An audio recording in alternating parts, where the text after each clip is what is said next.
Good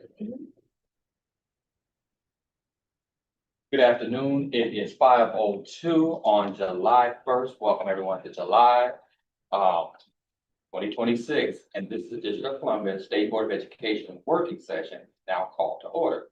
The working session is being streamed live on the State Board's YouTube page for members of the public to view.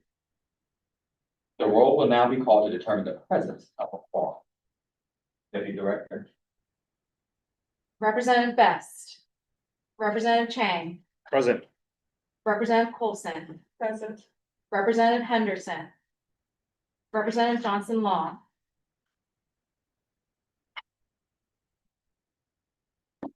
Present. Representative Thompson. Present. Representative Williams. Vice President Goulet. Here. President Patterson. Present. Mr. President, you have the quorum. A quorum has been determined, and the State Board will now proceed with the meeting. And if you give me just a few seconds, I will open my computer to give you, which is the leadership report, which is the first duty of our meeting. Second, please.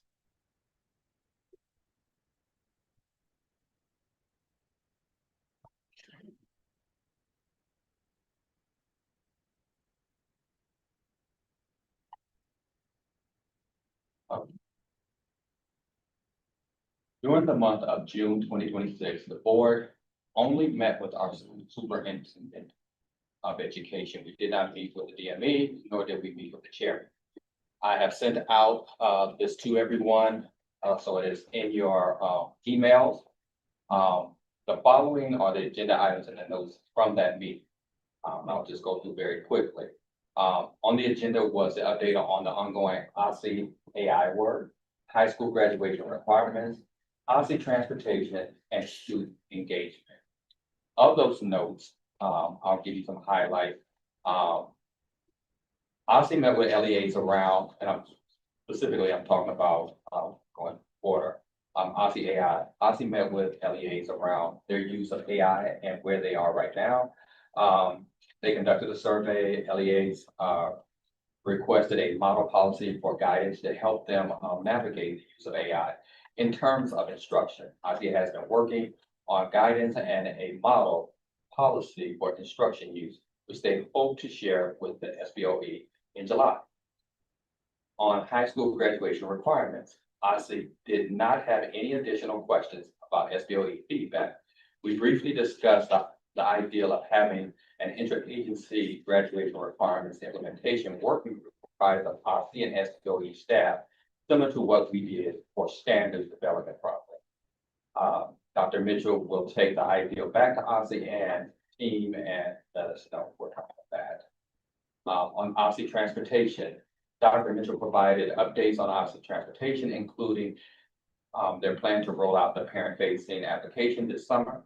The goal is to have full implementation of busware during fall of next school year, basically coming up. Okay. Vice President Goulet asked SBOE, can they send a letter asking her for this information? And Dr. Mitchell agreed. Deputy Director is working on the draft. On student engagement, OSSE is standing up a student advisory council comprised of 16 students ranging from grade 7 to 12. They will have a similar function to the parent advisory and additional councils. So as we announced, we talked about it. And that's what they are. They've already sent out the invitation, so to speak, and they're doing it. So that's where they are. These were the things that we discussed. So in closing, I want to thank the staff for all the hard work for the month of June. I truly appreciate, and I put this in the notes, how we closed out the year. This staff has done amazing work. We've had individuals who had to go on leave because they were hurt or whatever the case may be. And this staff has not missed a beat. Truly appreciate how we closed out the school year with the SACs, presentations of the schools, which we do, and the members who attended and presented them with me. I just appreciate that so much. And then how you guys kind of set a new standard for the resolutions and the presents gifts that we gave our students. I think that was just awesome to give them that. They seem very impressed with it and happy about it, the pictures and everything. So just wanted to thank the staff for all the work that you did. There's a lot going on. There was elections, there were all kind of things that were happening, and we did our best job. You guys did a best job. So thank you. That is my report. Are there any questions? Seeing none, okay.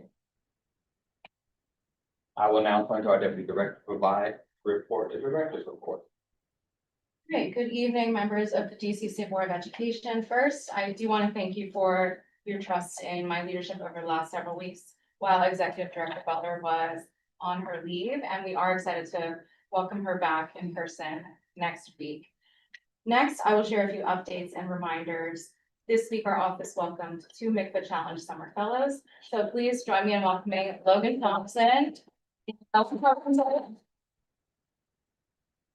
So they will be with us for the next 6 weeks, and their primary project will be meeting with members of the DC Council to share and advocate for the recommendations in the Student Advisory Committee's annual report. It's also time for elected members to begin the selection process for the next group of State Board student representatives. Dr. Fleischer shared the applications with you via email, so please review the instructions and applications carefully and complete your scoring by the July 20 deadline. Thank you to our summer fellow, Sana Elise Muhammad, for her support with finalizing those materials. In addition to not having a public meeting in July, we will also not hold any committee meetings. The staff will use this time to rest and begin planning for the upcoming school year. Relatedly, please share the dates for any back to school events in your wards with the office leads so we can begin to coordinate and plan to attend them. I hope you all have a safe and enjoyable holiday weekend, and that concludes my report, Mr. President. All right. Are there any questions for our deputy director? All right, I'm not seeing any, so thank you. I will now turn our meeting over to a representative from OSSI, who will share updates and next steps related to the physical education standards. Floor is yours. Great, thank you so much. Thank you for having me this evening. I will be joined by Andrew Bell temporarily, or very shortly. And so I'm providing a very brief update on our standards revision this evening. Next slide, please.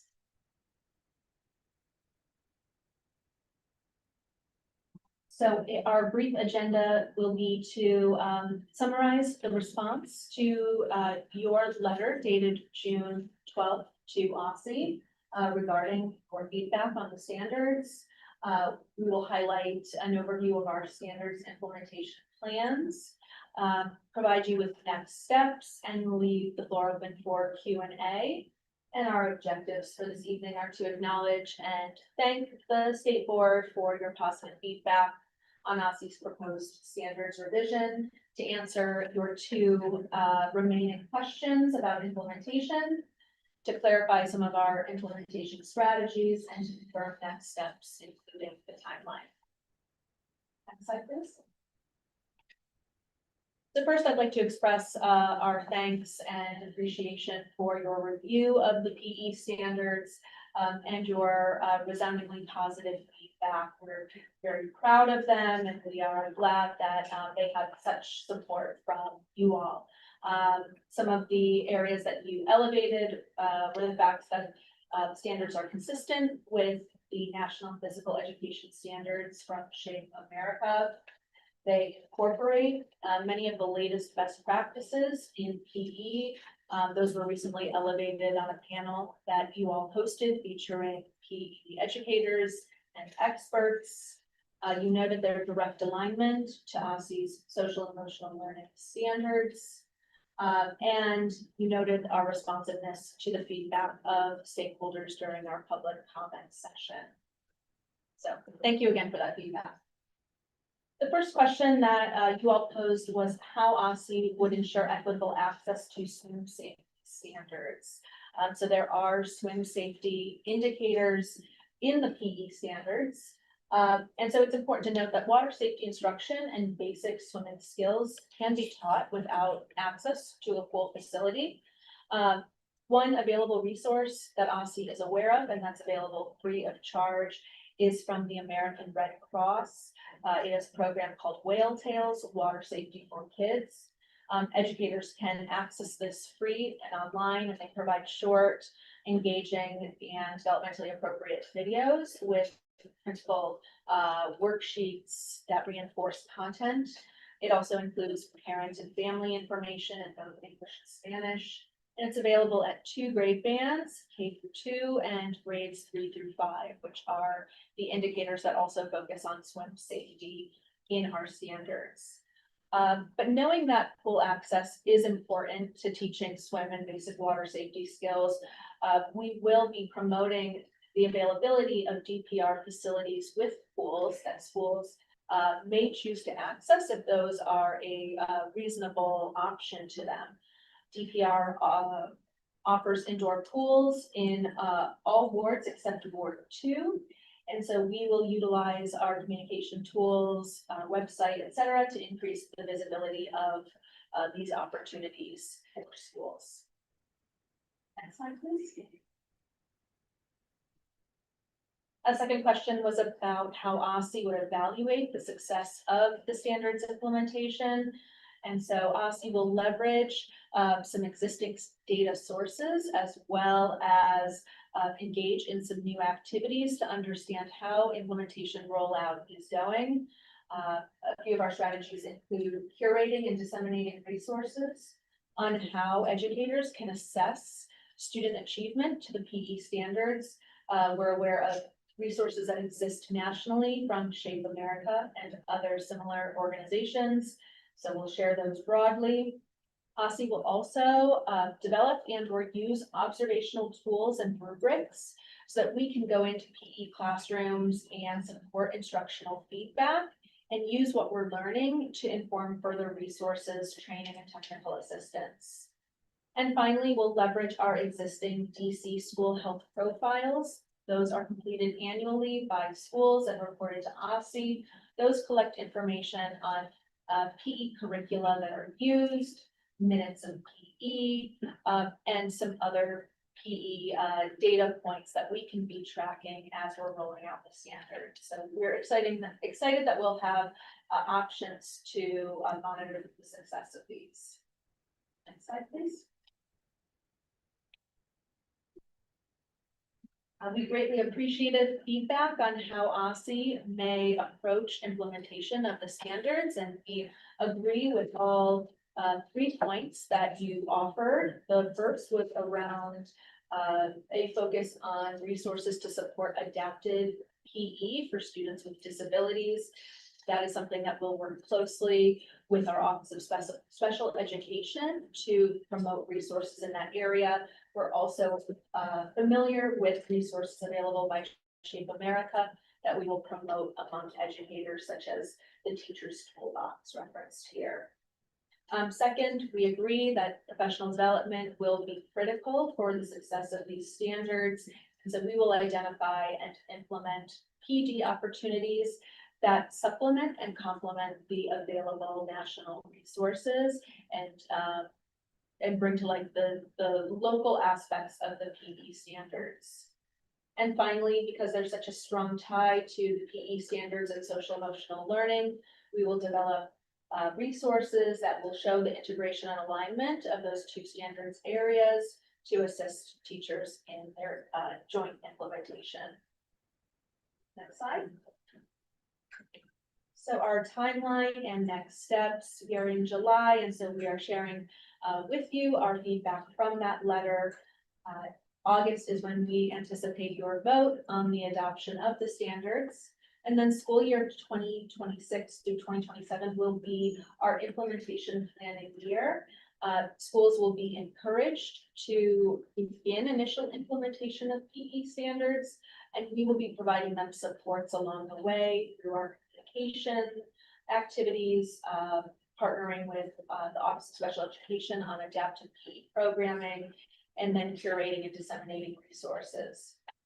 By school year 2027-2028 is when we are expecting full implementation of the standards by LEAs of schools. So I'm happy to answer any further questions you may have. Looking around, questions? Vice President? So I'm going to be supporting these. I appreciate the work you've done on this. I know I've expressed concerns before, but I'm at the point of voting yes on it. I did want to ask though, and I asked this, you know, is with a lot of our students, what is this doing to specifically get age appropriate, like weight training, for the youth, like specifically, even if this is probably a lot of ninth graders are probably taking this, maybe some 10th. But how do we, like, with those younger student athletes, how are we like training them to lift properly for school sports so they can perform better? And then do you have facilities that they can use during the day for that, like that weight training activity? Like I'm specifically thinking about like the main three, like do we teach kids how to bench safely, to do deadlifts, to do squats? Like how do we train our youth for actually practical like training that's going to help them excel in sports? Yeah, that's a great question. So there are indicators that focus on basic mechanics of muscle contractions, eccentric versus, all the different muscle movements. There's emphasis on learning form, mind muscle connection.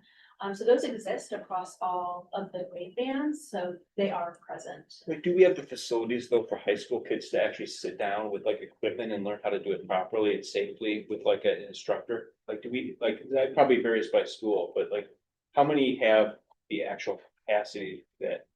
Something that we're aware of, Okay. of the facility space available, but regardless, the basic mechanics can be Okay. taught without a facility. Okay, all right, great, that's so, thank you. Am I understanding the timeline correctly? Should we be expecting to vote on PE standards? I guess maybe that's fine. Should we be expecting to vote on PE standards and have to wear such requirements and all of this? That is the understanding, the hope, now is that, it sounds like we've answered most of the questions on the PE standards, so I imagine that'll be a shorter, lift for you all, but yes, both were levels. Okay, so at the August working session, I'm assuming we'll focus mostly on the grad requirements. Yeah, we are not expecting, unless there's a need to, Right. we are not expecting to come back and discuss, PE, standards at the August.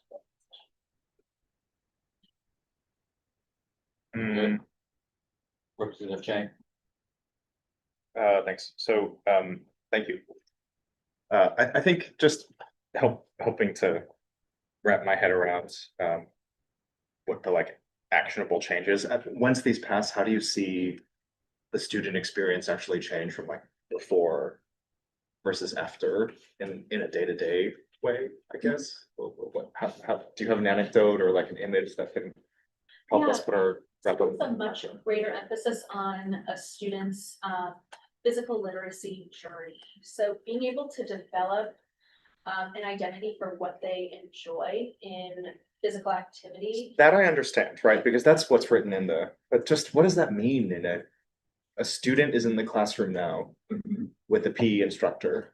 How does that look different today than it would or would after this passes? Yeah, so what the teacher would do is some level of debrief or reflective activity with students following a PE lesson, so that students could have time individually in pairs, speaking with the class, things that they like about an activity, things maybe they found challenging, whether they would pursue it outside of the school day. So those sorts of opportunities to have a student connect the experience that they just had in the PE classroom to lifelong skills they may take from it.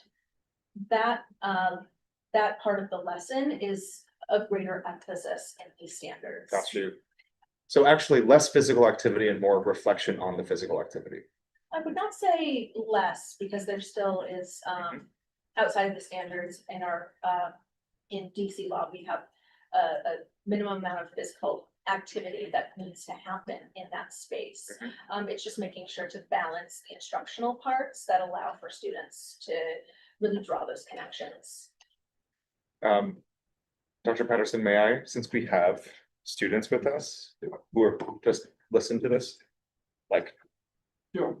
would appreciate your take on what they're describing. Like, how does that how does that sound relative to what you currently experience in PE and what you would like changed or improved? I think the reflective aspect will be helpful because, trying something new in PE and, being a feel for that, but connecting it to something I can do. I think, even though I'm no longer in high school, that would have been something I could do in my past.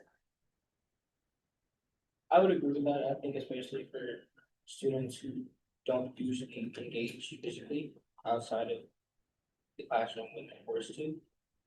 Being able to draw those connections, like you were saying, for themselves and being able to see themselves doing those type of things outside the classroom, outside of school.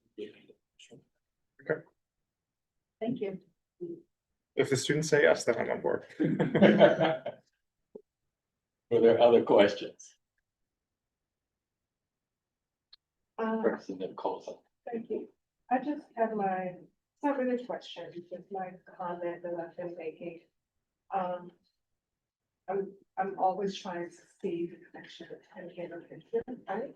And we know that we're looking at graduation standards, that the board is looking at proficiency. We also know that comparatively, DC students make less in terms of their starting salary compared to other students who move to the districts or other graduates. So I always look for how can we give our students a home court advantage, if you will. And us being the sports capital, I just think that it's a missed opportunity as much as we can to connect our standards to the background or the backyard that we have here in the district for everything. So with all of the sports teams that we have, it would be great that in building this, that we also look and leverage the other things that we have to make these connections and include that in standards and curriculum and all of the other things. So not really a question, just want to bring that once again so that we don't miss those opportunities. Thank you. Thank you. Other questions? Representative Johnson Law. Just want to say thank you to you all for, again, I know we talked about students with disabilities last time, and I know there's some things on that. Just thank you all for, again, like raising that up again today.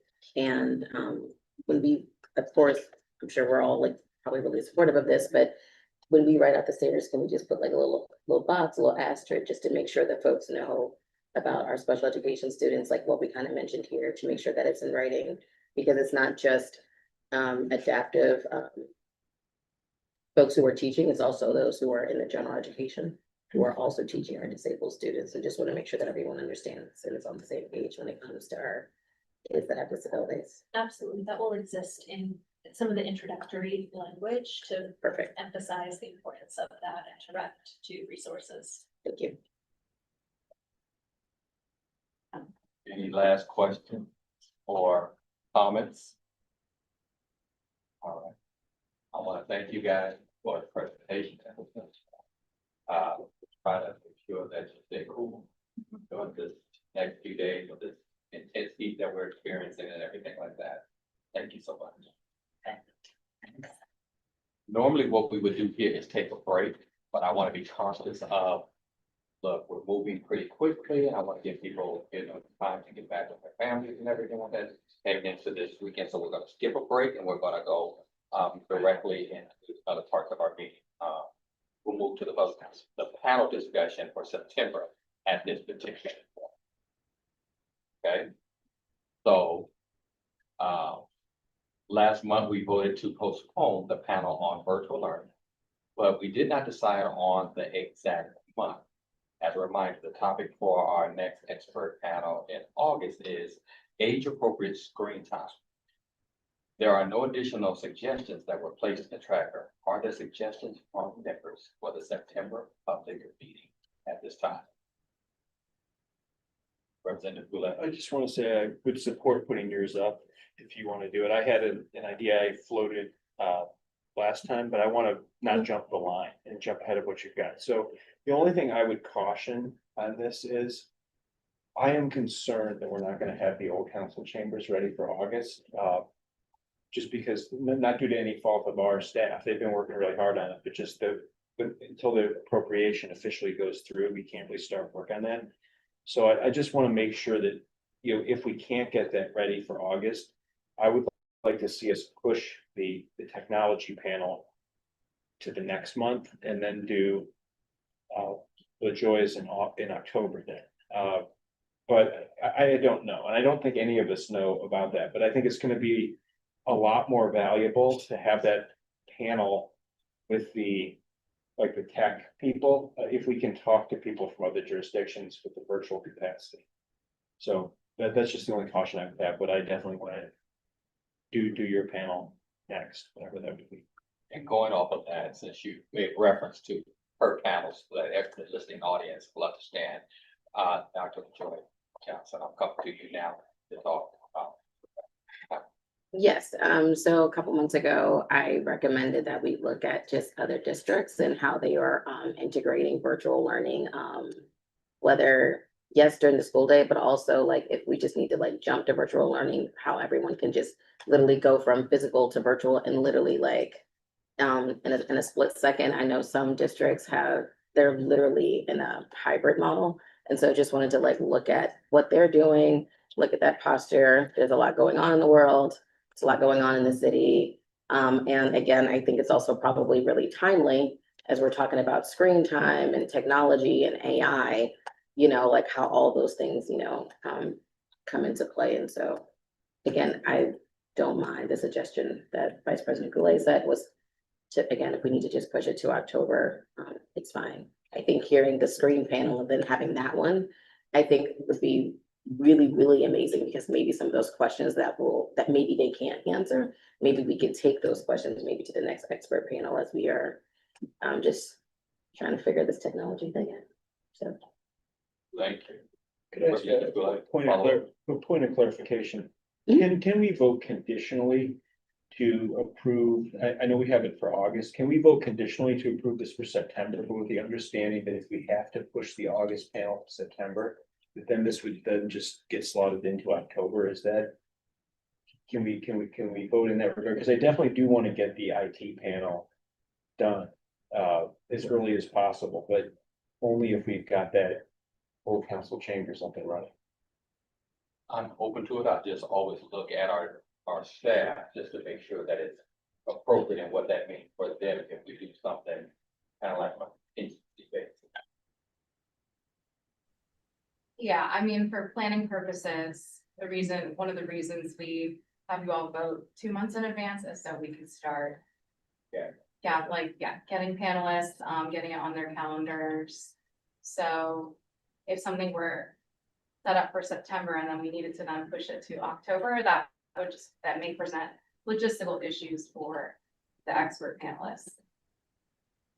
I just firmly believe that the August or the technology panel, assuming it's in August, there's going to be one level of quality if it's just local people talking about it, but there would be a definite it would be at a different level if we had experts who've already kind of sorted through a lot of these issues and could weigh in nationally on what best practices are. So The age appropriate screen. yeah, And that is, I will say that is how my team is. We are moving as if it's going to yeah. be working in And August, so. I feel that one's more time sensitive than the second panel, simply because like the adverse weather and that we would need to prepare for, probably won't hit us in October, hopefully. But we definitely want to get it in as soon as possible before any snow hits. So I would like to, if for some reason we can't get the council chamber ready, slot that into September, because I really do think we want to do it as soon as we can. You don't have to choose one in the past, you have waited until the next month also. Oh. You could discuss it in But August. can we change our mind is basically what I'm asking, if August. Thank you all. We can. Okay, You all all right. have done some work. Bernice has her hand up in line. Director Butler. Thank you, Director Butler. Hi, everyone. So my big thing here, I would say, is that we are working to proceed with the repair now, because we know the money is coming and it is like a guaranteed thing that it's coming. It's been voted on and approved. So our AFO is already shown us sort of like if we can use other funds that won't be used maybe until August or September to use those now, because we know that this other money is coming as soon as they load the budget from the approved vote for the supplemental. So we are working to get that work started, if not completed in July, and we'll be able to have an update for the full board before August. And thank you for that context, because that will negate us having to make those considerations. So thank you so much, Director. And thank you for joining us virtually. So with that being said, I'm going to go back to our question. Are there any other outside of what has been proposed here by Representative Johnson Law for September?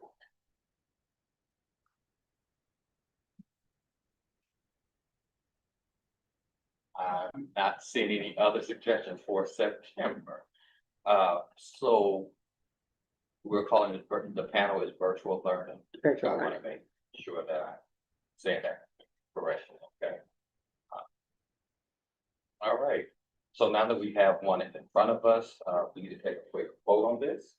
All in favor of having virtual learning as our September expert panel, all in favor say aye. Aye. If there's any nay, there are none, no abstentions from what I'm seeing, it carries. So virtual learning will be our September expert panel. We will now move to our committee reports. Well, tonight, I will call on each committee in alphabetical order, and each chair or co-chair will share updates and answer any questions from our members. We'll start with the administrative committee, Vice President Goulet. So we had a good discussion. Main topic was the office updates. So when we talk with the ombudsman's office, one thing I emphasized is they just finished up their retreat, is that I wanted to see at our next admin committee meeting, which should be in August, to see what their adjustments are to their strategic plan that they're gonna look to put in place for October. So we're gonna, at the next admin committee meeting, see what they've come up with revisions to that plan and be able to look at that. With OSA, the most important thing coming on the horizon is getting the student safety report. We have in our strategic priorities as a board, promoting that report and working with OSA to get that out to the community, and then to work on potentially some of the issues that are in there to try to find solutions to that. So that's going to be very important. We got an update from SBOE staff on the Old Council Chamber, and now we got a further update today, which is actually even better news, that they found a way to fast track that, which is great.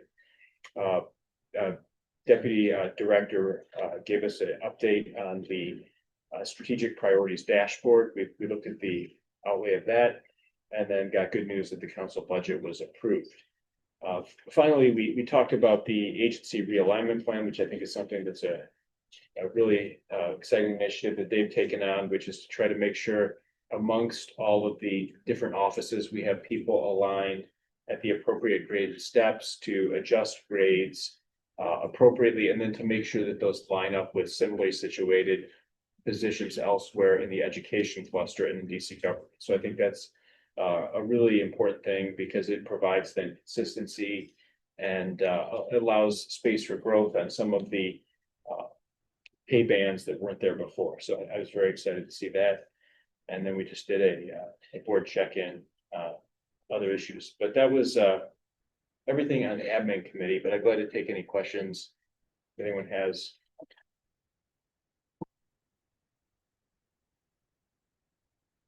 Any questions for Vice President Goulet in the admin committee? Thank you, sir. We'll now move to college, career, and life readiness, Representative Thompson. Yeah, so I'm gonna provide a report on behalf of, I guess, the whole committee, since Representative Henderson is not here. He did facilitate the meeting.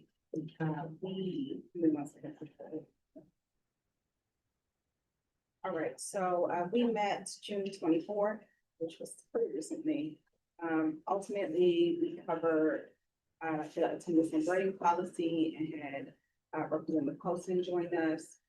We also talked with Representative Best about a draft resolution on springtime for the committee. We expect after the August public meeting panel to have additional feedback. Then we also had a discussion about the planned site visits, 2 parts, maybe 3 parts to that. First, we talked a bit about upcoming site visits. There is a list in our report. I'm happy to read them off. People don't have it in front of some of the suggested sites coming up and the focus of the visit. Would love feedback from board members about places we should be visiting. So that's the first part. I'm gonna give you an A and B with that.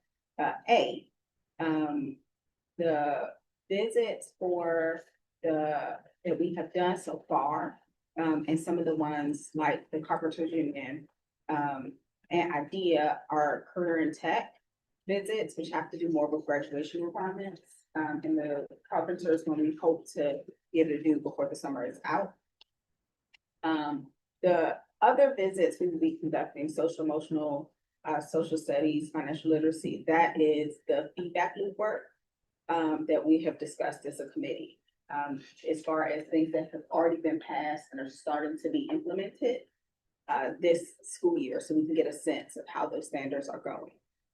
We started as a committee to put forth a couple of ideas where places we can go, but we would love a bit of diversity in recommendations, both as far as across the city and across grade bands where possible. Of course, for financial literacy, that might not be possible, but for like social studies, that would be possible. As a committee, we expect over the course of the year to do, and when I say year, I mean a calendar year. At most, we will probably do 6 to 8 visits because reasonably, we want to think about A, when school is in session, B, when is a good time to actually visit a school, probably not right at the beginning of school or the end of school, and then C, what it takes to prepare and plan for site visits. So I'm going to stop talking for a moment and ask people to do 3 things. Thing 1, take a look at the list and let us know if you have any immediate thoughts on what is proposed so far, which are a trip to the Carpenters Union facility, as well as IDEA Public Charter School. That's CTE. We don't need more visits around CTE, but I'm just letting you know. Let me know if you're interested in. Then Monument Academy, which was on one of our panels earlier, raised their hand as somewhere they would like us to come for social emotional learning standards. But we do not have anything for social studies standards, ideally elementary or middle school, and financial literacy standards, which is ideally a high school. So I'm gonna stop there for a moment and invite thoughts. Yes.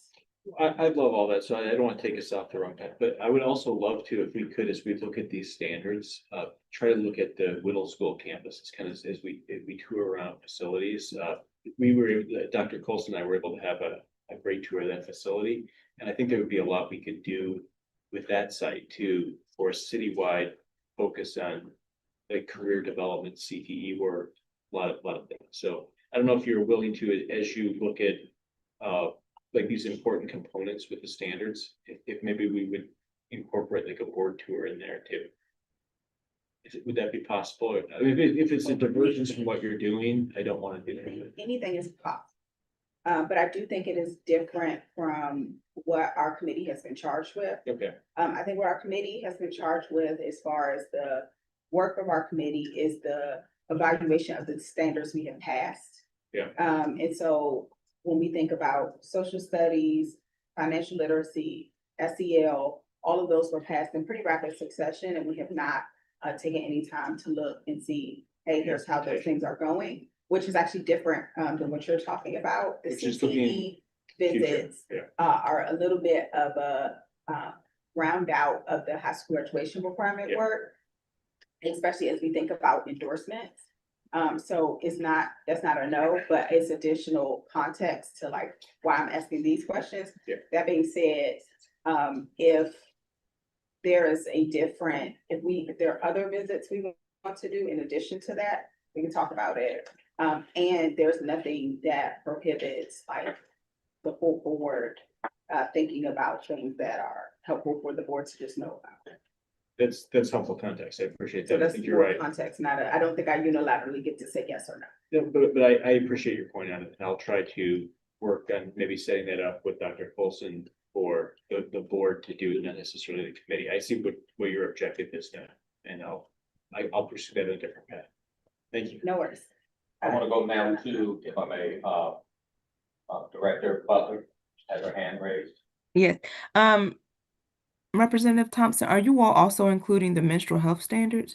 Because those were passed also in that group, and I think that is something that, in addition to those, that we should also look at the implementation because those have been enacted also.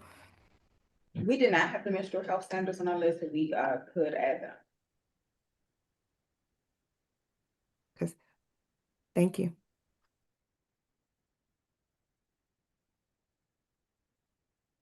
Other thoughts about places to go? Well, a clarifying question for the menstrual health standards, then would we need to go visit an elementary, middle and high just to see how they are implemented across? Just across because there are young ladies who are coming on their menstrual in elementary, you know what I mean? Like, so could we do elementary, middle and high? Oh, So with the standard, oh, go ahead. the Or am I missing? this was an amendment, we did to the overall health standards. They are for everybody, but they're not taught, there are specific grade, I want to say it's like fifth, maybe fourth or fifth grade, where it's taught to everyone. Okay. It's not, so we would not have to visit elementary, middle and high. We would only be visiting the specific grade where that instruction is given. Okay. And the idea is both about I thought it was teaching across, okay. young women about their bodies, but also making sure, and I believe the language we have used is people who menstruate about their bodies and people who do not menstruate about this as a health education issue. So Got it's it. only taught when in preparation for folks to understand that that's something that's gonna happen. Got Does that it. make sense? That does. I was thinking this was integrated in the health standards. It is, but it's not, yeah. But yeah. Got it. Yes. And Haley raised a good point that we would have to be very specific around when we visit it, because it's not like a year long or like you were thinking, like over the course of, where it's not something you revisit. Okay, got it. We would have to do a Gotcha. certain amount of, I'm gonna call it recognizance, say when we'll be visiting this. But we have not, the answer is no, we did not have them on our list. Yes, we could add it. And yes, it would be a very specific age band and time we have to do. Got it. Thank you. Thank you so much for all that clarification. In terms of location, oh, I'm sorry. In terms Go of ahead, Frank. location, are you all interested, because there's in doing one in each ward, or are you prioritizing the wards that have the most schools and most students? No, I mean, I would say ideally, we're just thinking about it as across the city. If we do 6 visits, we cannot do one in each ward.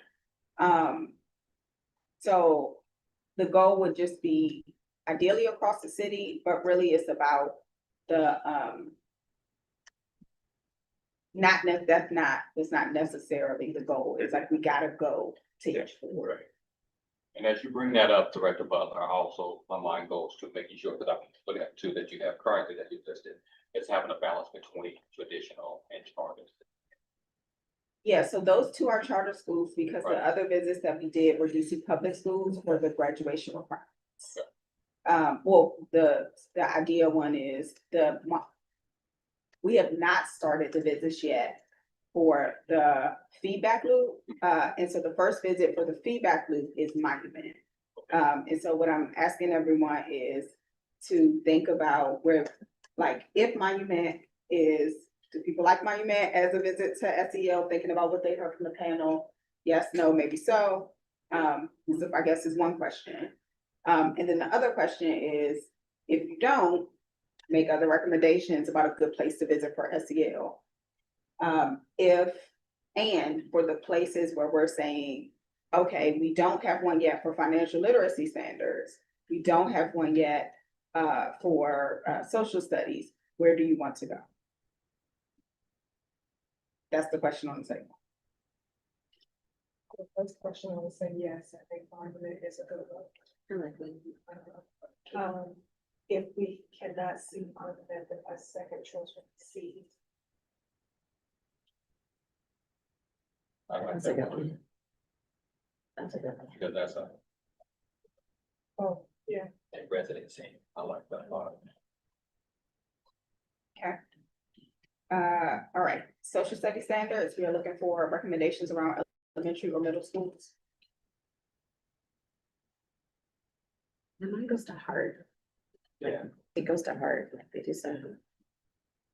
And I guess the thought I have there is, are we looking for a case study of something? Or are we looking for like just not a random place, but a random school just to see how it's being done on average, Okay, right? so Because I do think that's very, maybe it's different, helpful, yeah. so if it is helpful, I'm happy to leave that as an open question and folks can get back. It's not Yeah. random. So for example, I'll tell you how we got to this list. And then I'm actually probably gonna just transition us to like the template. So you can get a Yeah. sense of the types of questions we are proposing to ask. It's not like, so Monument is on the list, because for the SEL, because their particular programming, it's not because it's residential. Like I went to Seed, and Seed is residential. But Seed is like a college, their charter is college prep. And they do have to do some work in the residential around like whole child, everything. But Monument specifically has a focus around how they do SEL that existed before the SEL standards. And so we expect that we will see high quality instruction around SEL in particular at the middle school grade band, which is why Monument was selected. It also, which is why it was selected for the panel. And we have some context because they already came and shared at the panel.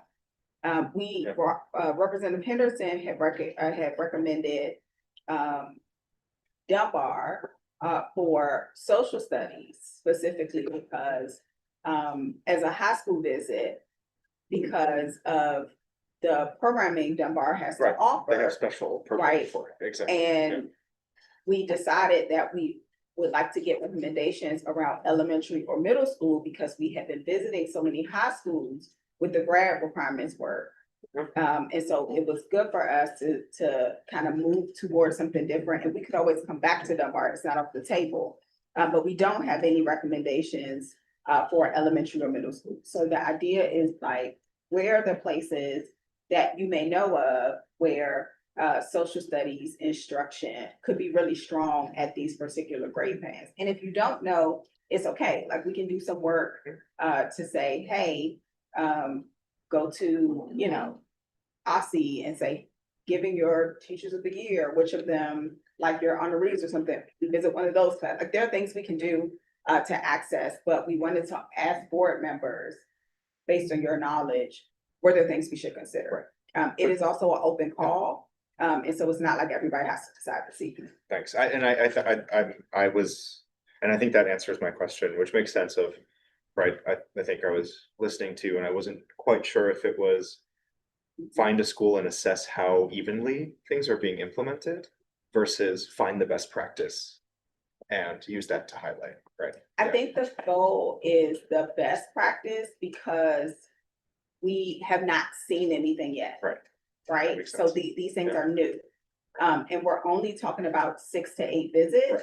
And so I'm not so sure we could actually assess differences in instruction across 6 to 8 That's visits. right. So we are looking for really like exemplary, so we can get a sense of what it should look like. Mm.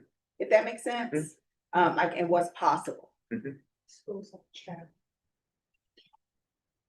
Thank you.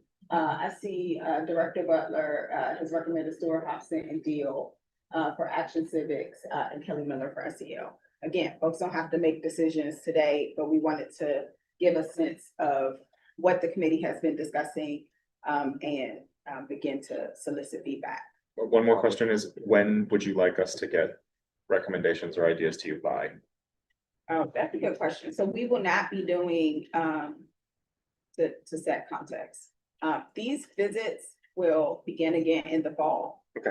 Outside of the Carpenters Union facility, it's the only one that would happen ideally over the summer. Okay. But I don't think we have to have something immediately because it's a rolling thing. And so we might just, we'll talk, Robert and I will talk, but it might just be at each meeting, we'll remind people you have an additional one, that kind of thing. Because we have monument coming up, that'll be in the fall, we have some time, we have some runway. Thanks. I recommend Heart for social studies. I'm thinking about how, because this is before I came on the board, but in the social studies standards, you all beefed up like just that DC history aspect, right? Correct. And so what they've done is kind of gone outside the classroom too, to just go visit like DC historic like sites, not just in Ward 8, but also like just across the city. And they're just doing some like really great work over there. So I recommend Heart for middle school for social studies. And if folks have immediate thoughts about financial literacy, invite them. If not, it's okay. The last part of this is if folks would scroll down to the last page of our committee report. And I believe Kayla is also, somebody's going to include a follow-up email. We did do a visit to River Terrace, and I wrote a recap of that. We do want folks to kind of take a look at that and see if that's the type of information that is helpful. If you are not an attendee, because we're assuming that not everybody's going to attend every visit. I will say it is different from the template because the template did not exist yet, first of all. And second of all, it's a different type of visit. So the visit we did for River Terrace was not necessarily about standards aligned instruction. This template focuses on standards aligned instruction and what you would want to know if you were going as a state board member to evaluate standards. So I will pause and see if folks have any immediate reactions to some of the proposed questions here.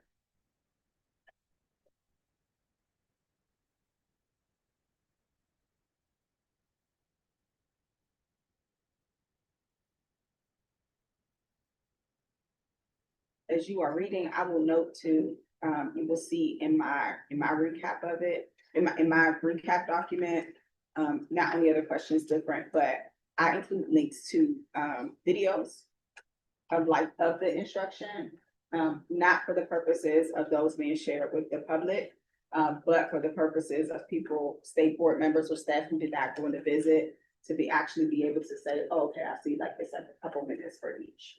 And so I think we are going to make that part of the practice of like including like video snippets, which people can click on one link, SharePoint, something like that.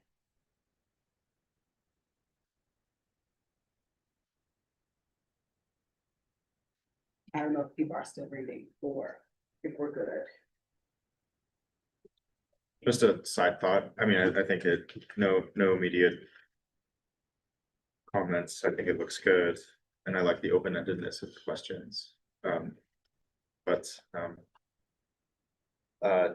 Many of you might know Dia, who was the youth mayor with the YMCA group from a few years ago. She did her senior thesis, crazy that she was a senior, already on our social studies standards and assessing them, actually. So I might just forward that to you. She asked me in bed for some help on it. All right, that is everything we have here. The last question we have for the board Representative Henderson and I believe Representative Williams joined part of the day, at the end of the day, if my memory is not failing me.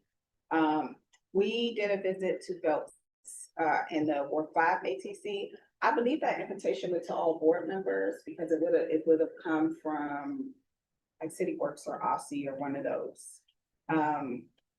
We did not know if folks just weren't able to make that visit and we needed to put up another visit to the ATC. And we should plan for that as a committee, or folks are not interested in visiting the ATC.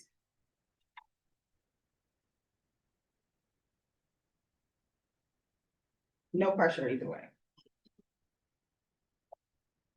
I'm always open to business groups if it's in the. Same. Okay, it likely will not be in the Because the children evening. up there. Yeah. That makes sense. Right, I just think It's it's like all the about kids. that. No worries. Yeah. Sam's kids. So, yeah, same. Oh, that's him, make that. Yeah. So then that, but I look forward to the snippets.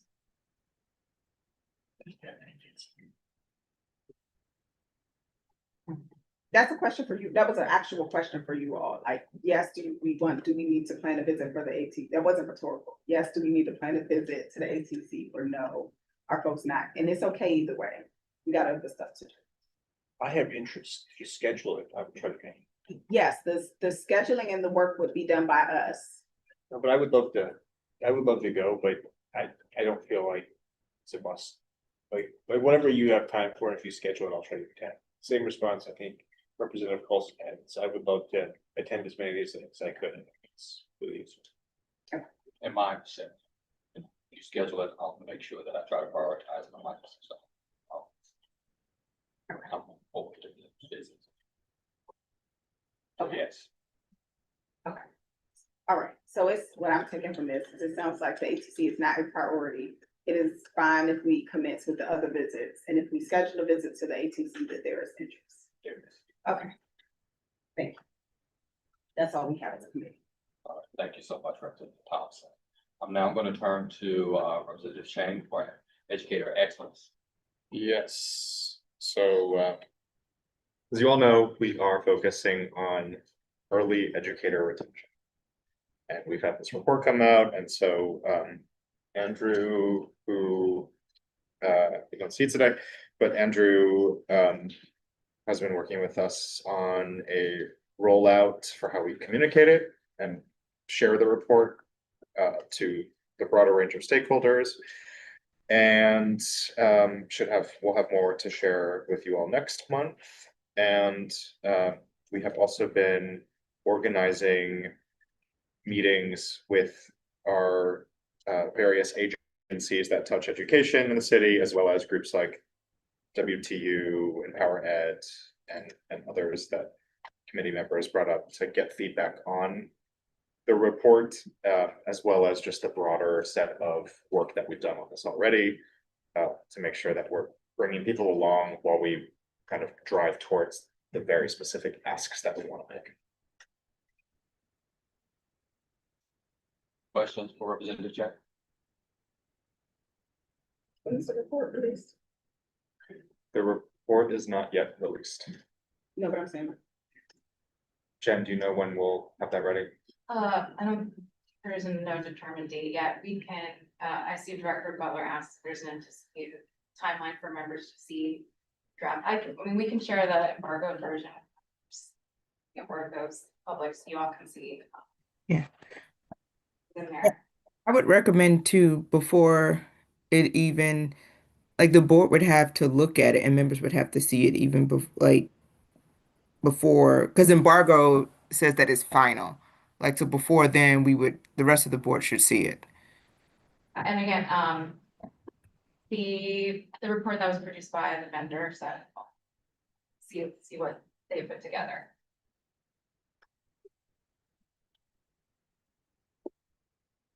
Okay. Any further questions? All right, thank you so much, Representative Chang. I'm going to now turn to Dr. Fleischer because we don't have our students. It is summer now, I'm so used to them presenting, but I know you can do a great job anyway where we are now. So Dr. Fleischer, Yeah, for student advisory. I'm happy to share. So, we had our last, SAC meeting on June 9th. Thank you to members who showed up. I know, President Patterson, Vice President Goulet, Representatives Thompson and Williams were also there. And so the meeting kicked off with, uh, Representatives Warren and Dinkins, as well as, Representative Chamberlain attending the meeting, Representative Chamberlain attended virtually. They asked the rest of the members what they're doing for the rest of the summer and invited them to come back for next year. And then during the senior celebration portion of this meeting, President Patterson called each of the seniors up to provide a very special state board SAC stole that they can wear at graduation. I believe about 12 of them showed up to receive their stoles and a signed certificate on behalf of the state board. We then I patched in Executive Director Butler. She provided a nice message to the students as well. And then we moved to the annual report portion of the meeting. So Representatives Warren and Dinkins provided just an overview of everything that the SAC members accomplished over the year in that, as well as what's next for the recommendations that they put out in the annual report. Members also discussed what went well with that and what could be improved for the research portion. And then lastly, Aussie attended the meeting and Andrew Gall presented on the model artificial intelligence policy. The SAC members provided feedback on that, and we do have notes from those if any members are interested. They talked about just any like red lines that members might have, as well as privacy oversight policies, anything of that nature. So students were broken up into groups, discussed that, and good conversations were had. That was the last meeting for this school year. The next meeting will be mid-September. Any questions? Oh, Will the new group, I guess, come back to this in September, or will they be working on something else? that's a great question. Bless you. Bless you. Are you referring to the research recommendations? The AI. Oh, the AI model policy. Cause I'm asking because like how many of the students are retaining versus how many new ones we're getting? It's a good question. I could get back to you on how many have applied. We are the SAC application is just open, but we were promoting it for the past few months. We're going to re-promote it, but really target it to the schools that haven't been captured yet. Okay. So we have about 70 something SAC members for next school year. What I can do is look for how many of those are returning members. And then right now, who we've captured, as well as in August, when we reopen that. Thank you. Thank you, Dr. Fleischer. Is there any other questions for Dr. Fleischer? So that means, wait, okay, let me show. We will not have SAC statements on our physical activity. Physical education standards. Or grad requirements just by virtue of the team when they fall. August. Thank you, President Thompson. Anything else? All right, thank you again, Dr. Fleischer. I'm now going to turn to Representative Colson for student experience and engagement. Yes. We had a great meeting on the 10th. We had guests, Representative Johnson Law and also Deputy Director. We discussed the resolution that will be discussed shortly, Real IDs, which we support, definitely for all of our students, not just for specific needs, but also the climate that we live in. Also, we talked about the strategic priorities, the dashboards, what that would look like, possibilities, and then what we wanted to include in the dashboard specifically for this committee, which we are consistent with discussing bullying, substance abuse, health, mental health, safety, chapter 21, et cetera. And I believe that was the gist of our meeting. Thank you. Any questions for Dr. Colson? Sorry.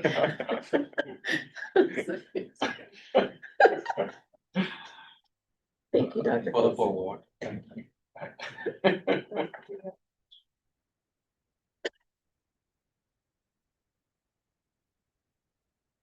I have no questions, but I applaud Dr. Colson's brevity on that, and I would also applaud you for the agenda item you're putting on the agenda later, which came from that meeting. So Yes. thank you for everything. on It's, that. it's like your mama face. It's like the face you give your kids, like, I'm Good. not, like, don't play with me. Yep. Yeah. I've seen this face before in other capacities. Thank you, Dr. Colson.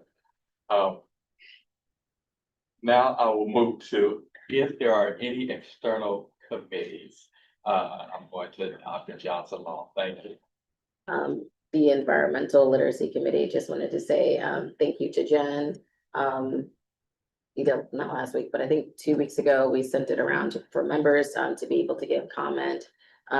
We gave that back to Grace. I know, Jen, there was an email today about some comments that they had, but, just wanted to let you guys know that that is basically in the works and it is actually almost finished. So when they are complete and signed off, we will send it back again to the board, but just wanted to make sure I gave that quick update from environmental policy.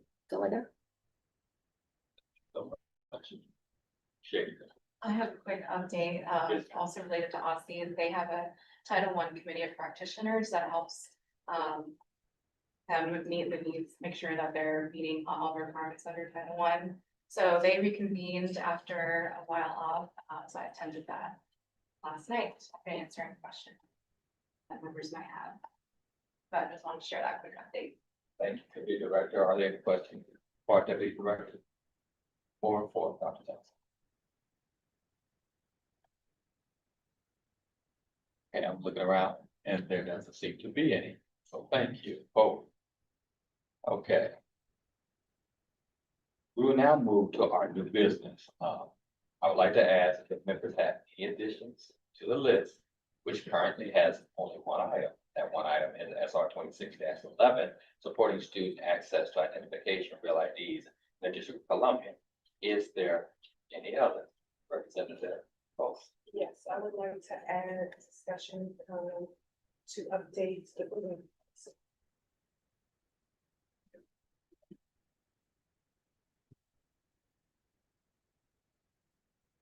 Any others? Okay, I'm not seeing any other new business to add to the agenda. So we'll start with Dr. Johnson Law for SR 26-11, supporting student access to identification real ID, District of Columbia. Johnson Law. Thank you, Mr. President. Firstly, I just want to say thank you to Representative Colson and Vice President Goulet and other members of the C committee. Thank you all for having me. I was literally in my car outside of Ketchum Elementary School because they had their graduation. But just for the board's knowledge, I've been talking about this for over a year. Dr. Patterson, I know we've been discussing this. We are at a very crucial time in our city. We're at a very delicate time, sensitive time with just federal overreach. A lot of our high school babies, they're working, they're in internships, they're in SYEP, they're traveling, they're doing so much. And right now, they need to be able to access their IDs. I get a lot of calls from a lot of different families, specifically in Ward 8 and also those who have disabilities, but really who are homeless, who are trying to figure out, okay, I see this list that's on the DMV.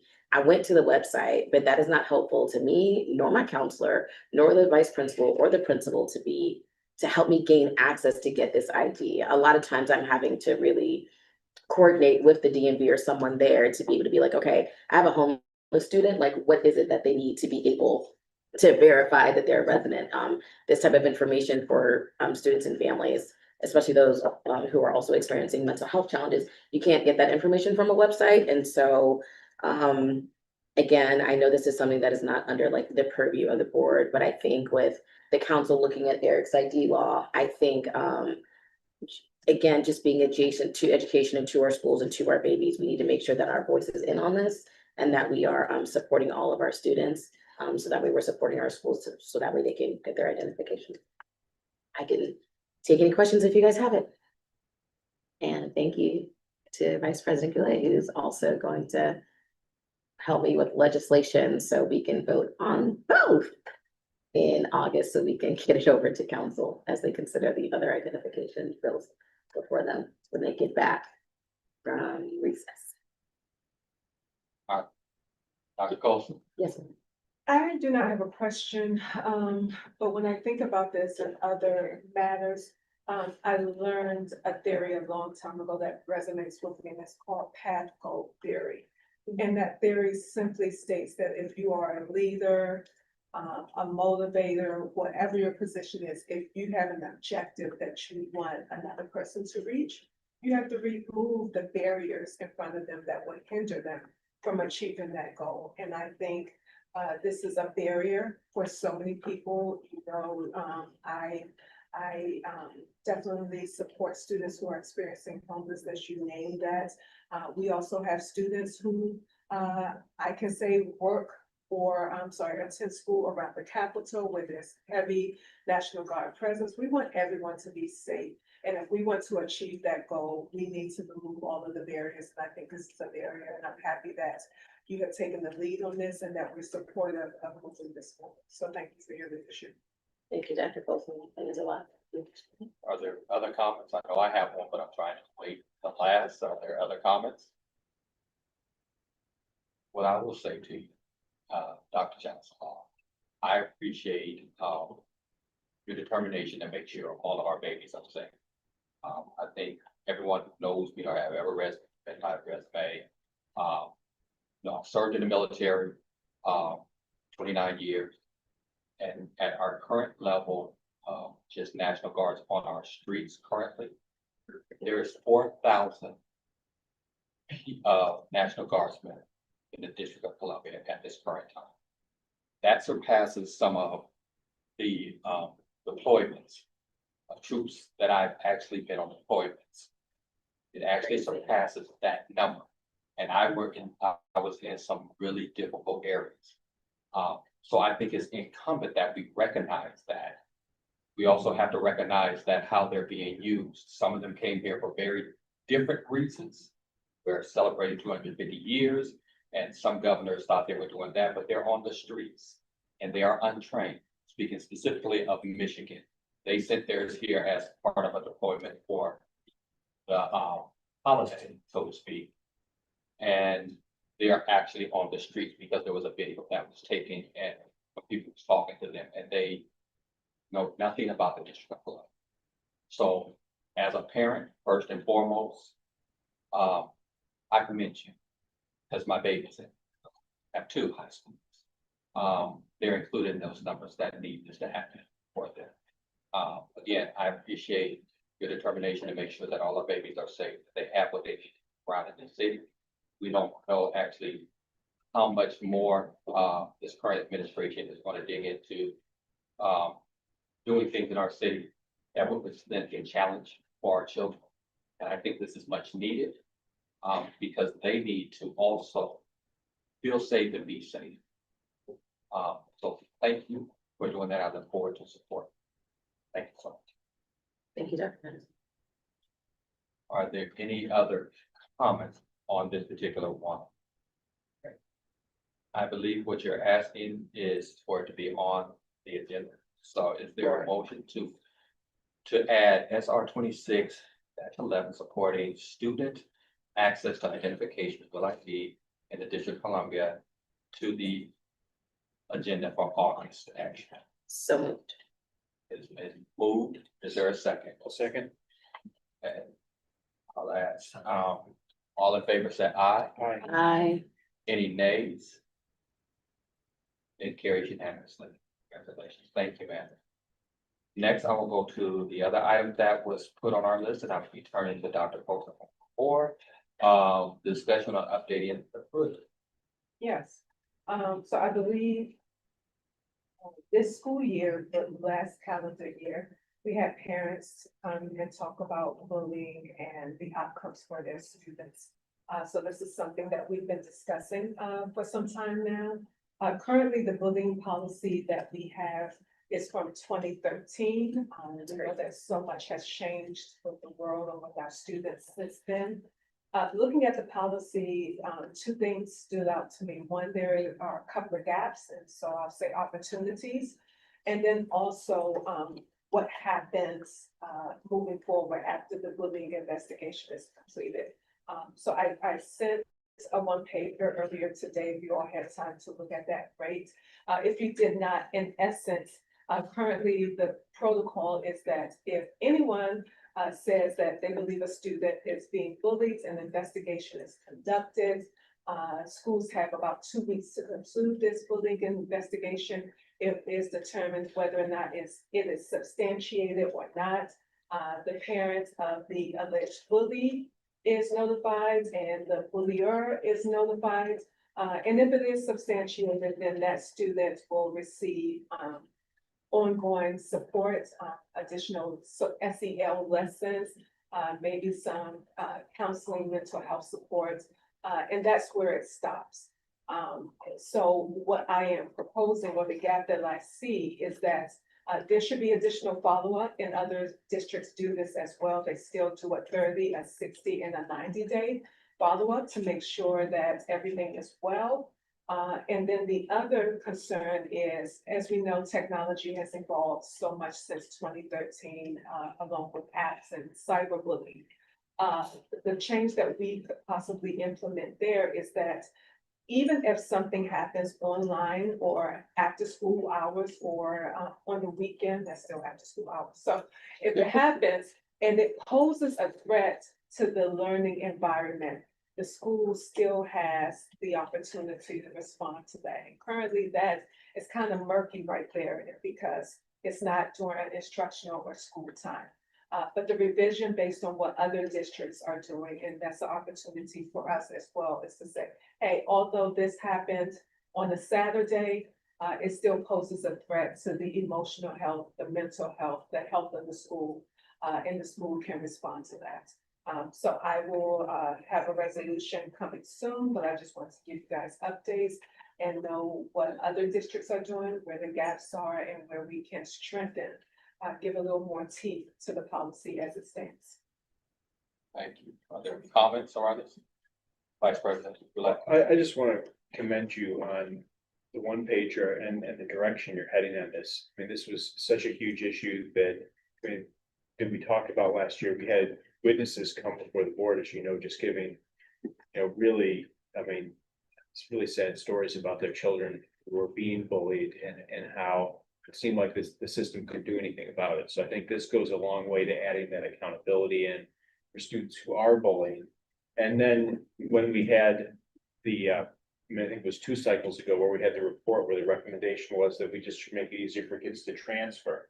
I mean, that was what really got me in the first place, because we shouldn't force a student who's being bullied to have to leave their school because we just give up on trying to solve the actual problem, which is that the bullying is driving the student from the school. So I think this adds the right balance on the accountability and really impressive start to it. So thank you so much for the one pager, and I look forward to working with you on the committee on this. So I was really impressed.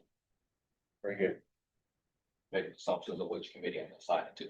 Well, it's already there. It's already there. I don't even need to refer. It's already there. Yes, he's already. Wait, thank you. Director Butler. Yes, thank you. So, Representative Colson, I read this and I see that it only pertains to DCPS. Is there any thoughts about including like the actual DC laws that have set up like the Office of Human Rights to be over youth bullying, who set the definition for youth bullying for the district versus just DCPS? Or was there like a different strategy for splitting up the charters and DCPS? No, it's just a one pager. When we get to the resolution, we'll include all of that, but that's my starting point. So do we have any data on what's happening in non-DCPS schools? Because bullying is under the Office of Human Rights, they collect data from everyone, so yes, there is an idea of what's happening in all the schools. And also, don't we have data from the Office of the Student Advocate when they presented? Didn't they have data also on bullying as well? Well, they have the data on the students that have come to them, but they don't necessarily, if no one's come to them from that particular school, they wouldn't have it. They don't collect it unless those people come and ask for them to engage. Yeah, Director, the Office of Human Rights collects it every year from all schools. And so does this include the bullying task force, prevention task force that's also in the DC code and updating that or reconstituting that? That was gonna be my question. No, that one I don't have an answer to. So I think the last meeting of that task force was like thinking 2012 or 2013, because when the DC Council passed the youth bullying prevention legislation, I think that legislation came out of the task force. And so my question was actually gonna be like, in the resolution, is there gonna be a recommendation for like another task force to be able to update or amend the youth bullying prevention legislation? Yeah, so I haven't. I can work with you. Yeah, and I welcome it. I haven't begun the resolution process. The committee has not begun that, but this is just giving you all an idea of what other districts are doing and where the gaps are and where we can possibly go. So all of these other comments, I welcome them, and once we get to that, we can definitely include that. I guess my questions were more so around the line, like before we even get to the resolution, is there work to be done? Like, are we inviting the Office of Human Rights to come and present to the committee on this topic to share what they have, like before the resolution step? Because I just want to make sure that it is as comprehensive as it can be. So are there any plans for like to have a conversation with them at the committee, to have them present, if they have data, or to share what the work that they've been doing around or what they've been even thinking about cyberbullying? Because I'm sure it's come up to them too. So, like, are there any plans to have those conversations before we go to a resolution? My team could do a deeper landscape analysis, more involved version of this as well. Right. But Also, yeah, I just want somebody to talk to them. but also, if I'm not mistaken, and I could be, didn't we have a panel discussion on this, at the beginning of the year? No, No, no, we have not.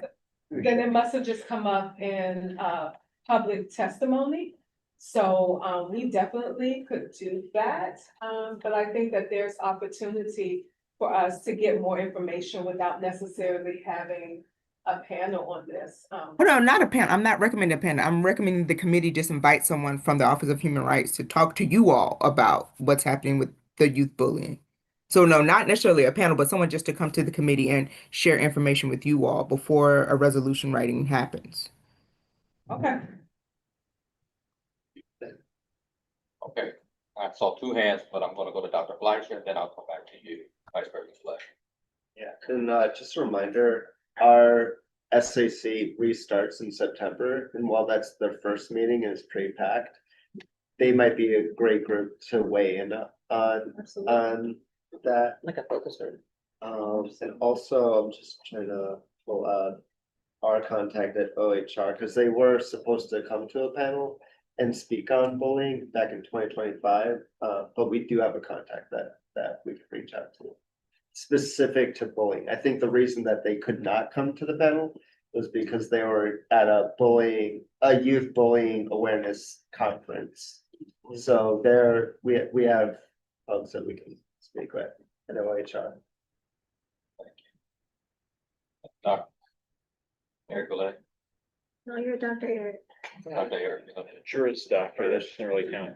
I just, Yeah, I was actually gonna suggest maybe that we do like a roundtable committee level, but that got suggested already, so I don't really need to restate it. But I'm really open to that, and then if we find that we wanna have a full panel, I think before the board, that would be exciting too, because I mean, this is, of all the things that people contact me about, the number one is usually access to advanced coursework.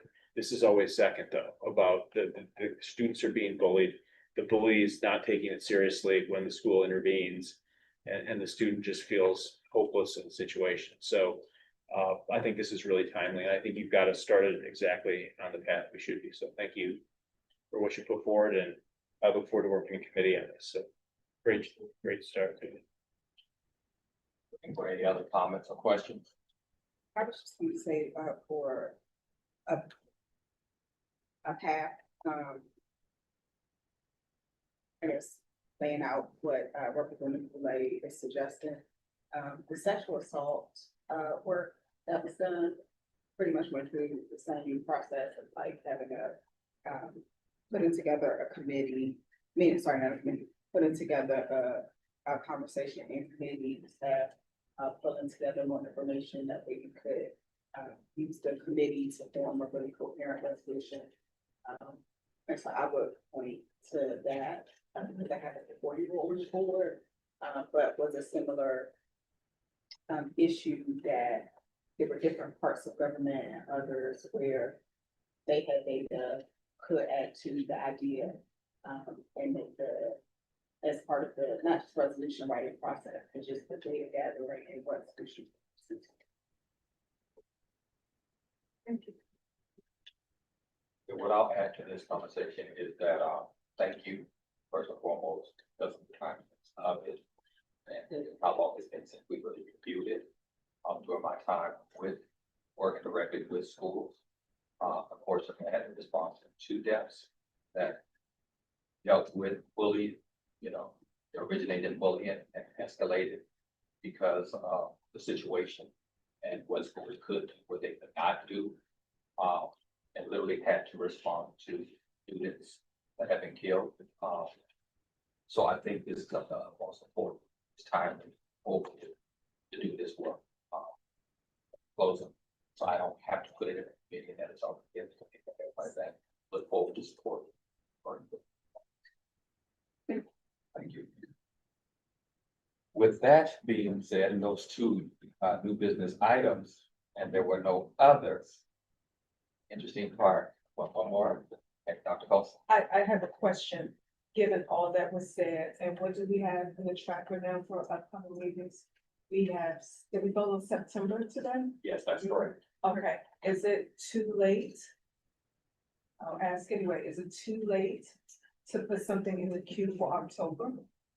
What I would say is this, since we're not, what I would say is go ahead and put it in the tracker. Go ahead and put it in the tracker so that we can address it in the next working meeting. Got it. Okay. Right. I was also gonna make a suggestion, just because it'll be September in the beginning of the year. Like maybe at the next session, I can move mine to October and for you to have September, just with. Yeah, Okay. we can discuss. Oh, we okay, can I was gonna say, discuss that if you need. And this was not saying that the resolution is coming out Oh, okay. next month. This Okay. was Preview and that. Okay. Oh, a preview, a okay. preview of the Okay. idea and taking in all of the recommendations on Okay. how to To move get people forward. Right. Got it, sure, okay. Correct. I appreciate that forward thinking, so thank you so much. Interesting point that we're at. There's no new business, no other new business. It is actually 6:30. We start at 5 o'clock. And so I want to say this nice little statement. Thank you, members, for your time and engagement tonight.